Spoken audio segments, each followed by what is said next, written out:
If you had the pre-test in a classroom and the post-test in a bar, you know, they might question that. Okay. I really am not a drinker. I don't know why I'm talking about bars and beer, but yeah, yeah. How do you get if you're using like a survey monkey to send it to them, you know, like 6 weeks in a room? Yeah, you're going to assume that that person is going to take the survey in some quiet place, and you know, you can't control their environment. And I think the people who are reading your paper understand, if it was a mailed survey, that there's no control of the environment. Yeah. Statistical methods, assume that people have a basic knowledge. Tables, you can use a table to describe patient characteristics, or in this article that I have, there's a table 1 here, characteristics of the entire cohort. So it's a list of terms and then the statistical information. This is not the results. This is just who the population was that participated in this. Okay. The results come next. So you should have a materials and methods section. You might have a separate stats section. And then what comes? Results. Results are usually the shortest part of your paper. Okay, because you're probably going to have more tables and charts and things like that there than you will have much in terms of results. So it's usually in the past tense. It's probably the most important part of your paper, but it's usually the shortest. Okay, you should summarize what you found and use your tables, diagrams, charts to do that. You should be pretty expert by now, I would assume, in making a table. Going to Microsoft Word and making a table and making like here, a four column table and a 1-column banner above there. You know how to do that, right? So you know, and usually they don't want vertical lines, they don't want grid lines, so usually here's a box, but many times they don't even want vertical lines, and certainly with each row and column, you don't have all those grid lines. So that's something, again, you look at the journal that you want to publish in, and you kind of follow the directions there in terms of how they want to set up tables. There's a pattern. All of the tables in this journal are going to be set up the same way without grid lines. So you would organize the material in your results according to how probably your objectives. That would be one way to do that, or the order at which you did things. Okay, so if you had a pre-test and then you had a post-test, you did an intervention and then a post-test, you could talk about all of that in one setting or one group. But then if you did some intervention related to that survey, actually did some application and made some changes in the system, then the results of that intervention or the implementation might be something that you would put in the results. Okay. You can use a table, cartoons, and graphs. Cartoons, I don't mean Charlie Brown cartoons. In the scientific world, an illustration is a cartoon. It's not an illustration, which is kind of interesting. Discussion is usually a very key part of your paper. It's in the present tense, and basically you're trying to explain what this all means. So what did you find out? What's the value of this? How do you interpret the results? Did you get the results that you wanted? Or I shouldn't say it that way, that you expected? Or were they unexpected results? And why might they be unexpected? Okay, or why did something different happen that you hadn't anticipated? never, ever, ever fudge the results. Never change the data, okay? The best way not to ever be published again is to publish a paper that somebody was able to prove that the data was false data, that you had changed the data. And this may be by replicative studies that were done, and they get completely different results than you did. It may be a colleague of yours that decides, this was unethical and reports it to the publication. Publication editors talk to one another. They go to meetings. They have some of the same reviewers on several different papers. So somebody for heart and lung may also be critical care nursing. So the same reviewer, might be looking at your paper.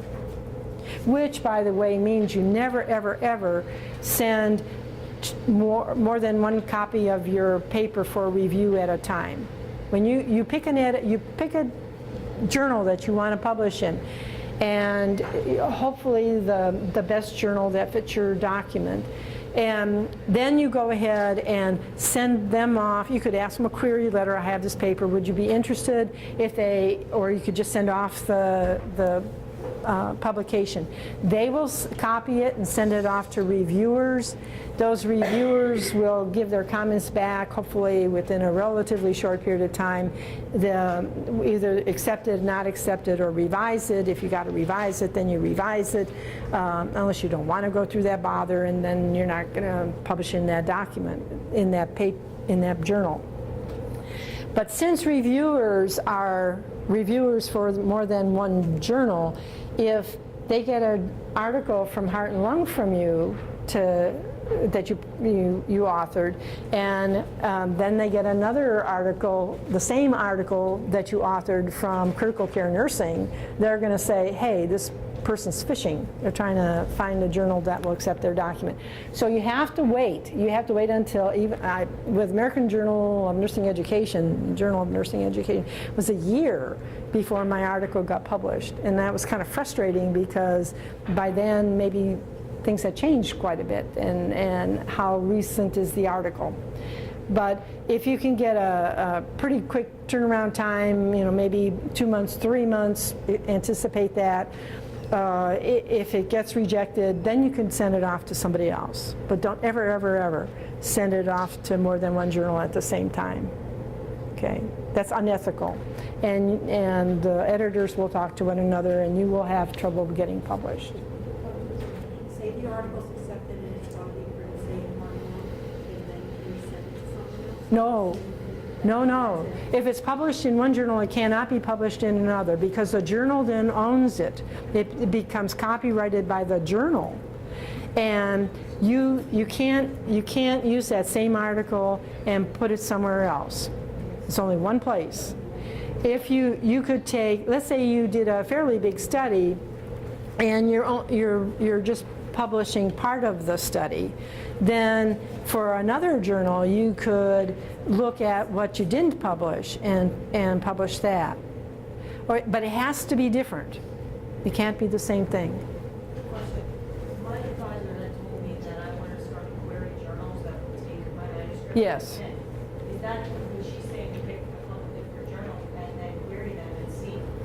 So you're just saying one journal, she's saying two. Well, that's a query. A query letter saying, I have an article on critical thinking that I think your journal might be interested in, the readers of your journal might be interested in.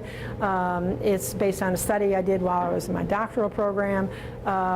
Would you be you could even take the abstract from your dissertation or from your capstone and include that.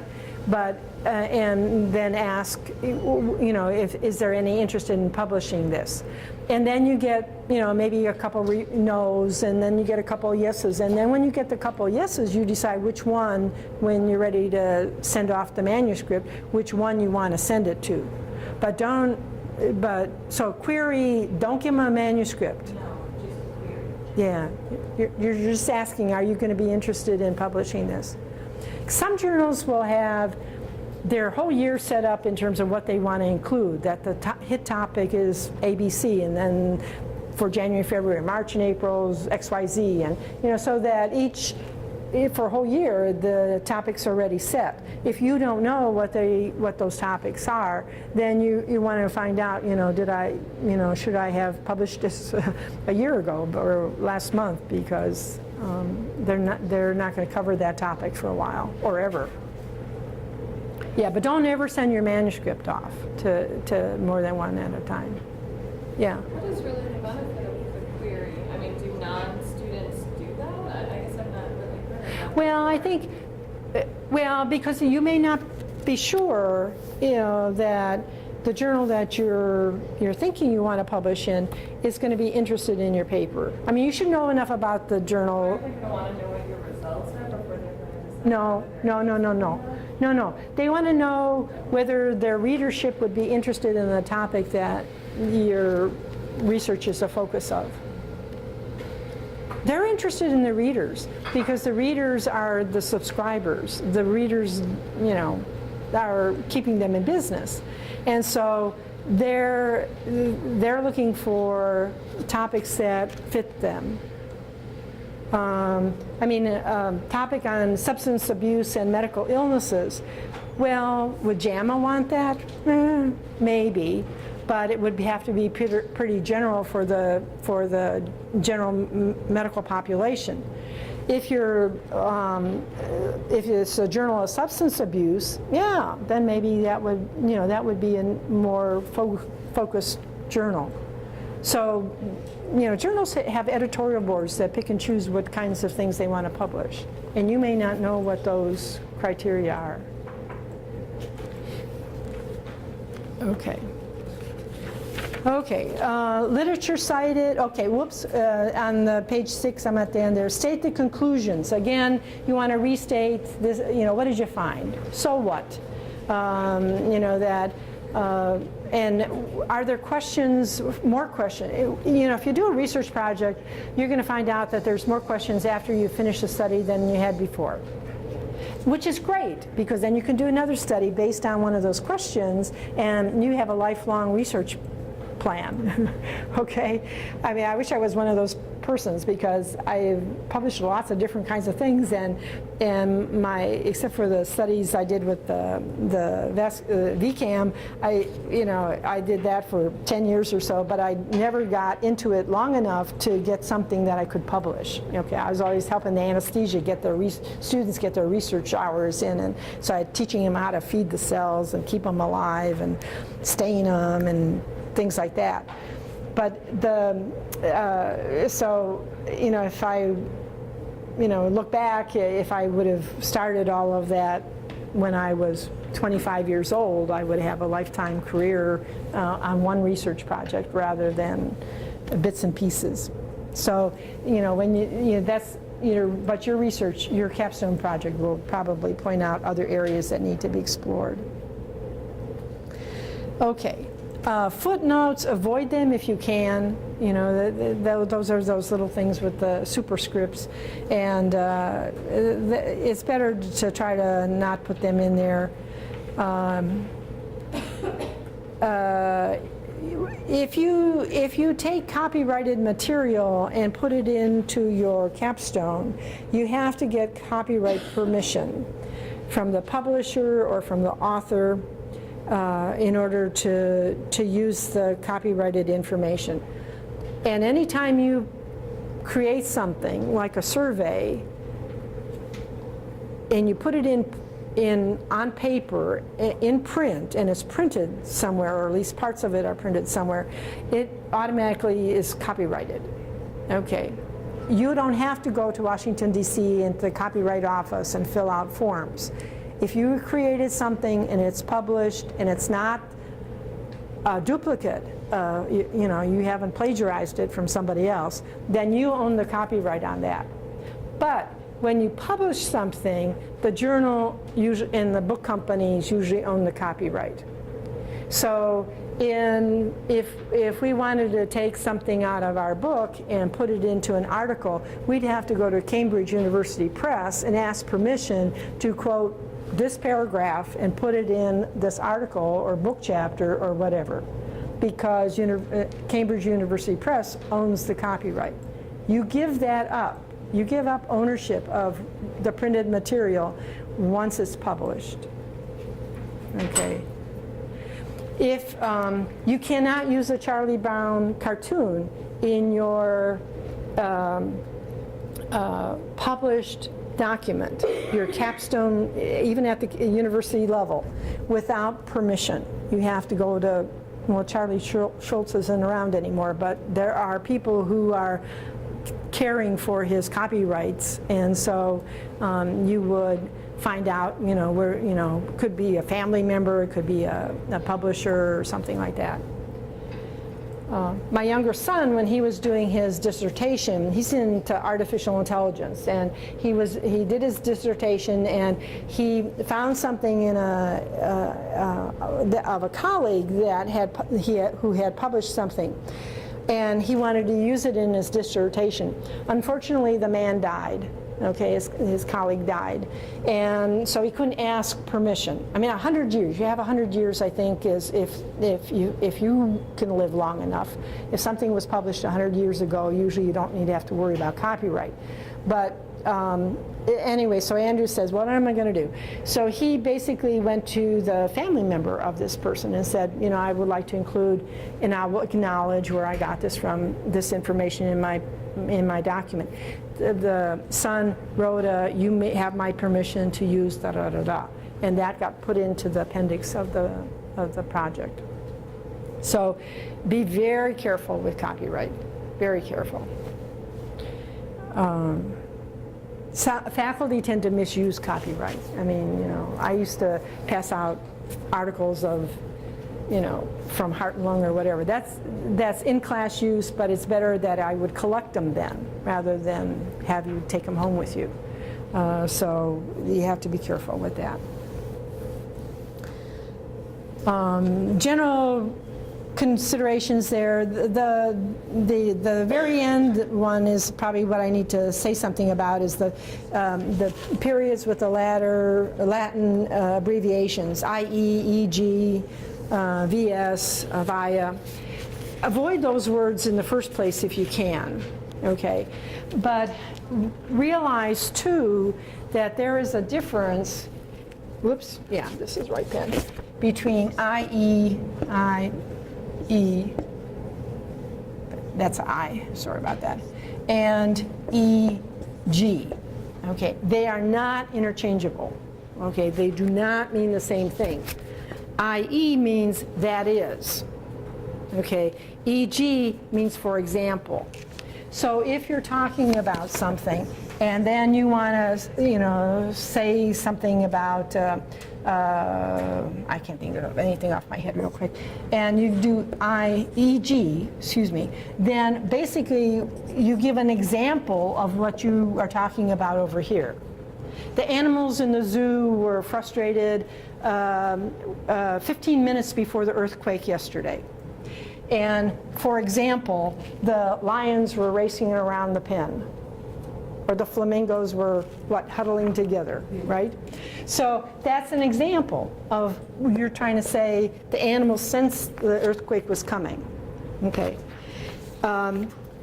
IE is that is, and that's more of a defining rather than really giving an example. So my thinking is that you're more likely to want to use this if you're writing a paper. Verses. How many of you talk about verses when you talk to your friends? Sometimes. Okay. Usually, I don't think you see that a lot in the professional literature. So that might be something to try to avoid again. The word means versus or against, and so if you could supply against in that phrase, then it might still be okay. And via is another one. I'm going to go home via Beaver Grade Road. I don't think so. I'm going to say I'm going to go home by way of Beaver Grade Road, or I'm going to take Beaver Grade Road to go home. So, you know, I think that those terms you tend to avoid the versus and the via in writing. In speaking, if you want to use them, that's probably okay. Okay. Questions, thoughts? Other questions? We had a good discussion today. I like today. What is the problem, actually the word versus is in the title of the study. What is the problem with that? With what's the problem with? The word versus is actually in the title because I'm comparing two exercise protocols. Oh, okay. So, Okay, because you don't want to use compared to because that's longer. I mean, going to make your title right, longer. I just wanted to. Yeah. Is the word versus objectionable? It's not objectionable. It's just that it's not tends to be used a lot, Okay. but people do in titles because they want to keep it short. Right, so it's okay. Yeah, you start off with that and see what happens, you know, and if somebody makes a comment, then you can say, well, I can change it, but yeah, it's not like it's bad grammar or inappropriate. It's just that it's a word that in text you tend to avoid. So as long as you don't overuse. Yeah. Thank you. Okay. What time is it? 10:28. Okay. We're going to finish up now. Okay. That's some eyes popped up. I have some things to do to get ready for tomorrow. And so I'm going to stay in here and use this computer a little bit, set up an Excel file and do some other things. But what I want you to do, there is a document I'm going to put on Blackboard that well, I'll put a little announcement and then I'll tell you what the document is. It's a short document about spreadsheets and databases, and I thought I had that right with me here, but I don't see it on the table, so I may not have brought it along with me. But I would like you to read that before tomorrow because that's what we're going to do. Tomorrow we're going to get ready to work. Today's Wednesday, right? We're going to get ready to work on the computer at 10 o'clock. So we're going to go over in the computer lab 306 over here, and we're going to work with SPS over there. I'll probably have you work in pairs to do this because it'll be easier to give a little support to one another. But so in the morning, what we're going to do, I'm going to give you the nursing informatics questionnaire that I used Monday. It's that questionnaire, but it's the students from last semester. There were only 14 students in the group, and so I think what I'm going to do is probably just make copies, double copies of it, and so that we'll have 28 students that will be in our database. And I'm going to set up an Excel file with that, and we'll be able to, if I can get everything working right, we should be able to export that Excel file into SPSS. But you have some work to do in terms of, if you've used SPSS before, you have to set up the variables, names and value names and all these kinds of things. So there's a little bit of work that we need to do between 8 and 10 before we go over to the computer lab. But then we'll play from 10 to 12. Okay. Yeah. Dr. Gordon, I don't know if there would be time to do this or not before we're done, but I know one of the things you mentioned the other day that I'd be interested in, and I did it in the past, I can't remember, and we were talking amongst ourselves and we all find value in it, is when you have your PowerPoint presentation, you know, to make a poster board. Yeah. Will you be going over that with us so we like sort of have like step by step how to do that, or? Would it be, I have a handout for that that I was going to put online. I can show you on Friday how, you know, just take a few minutes, 15, 20 minutes to show you how you can do that. But you will have a handout. Oh, yeah, either way, I just, Yeah. don't remember it being terribly complicated. I did it Right, a long time ago, Right. but I know, I like that step by step. right, right, right. The other thing, there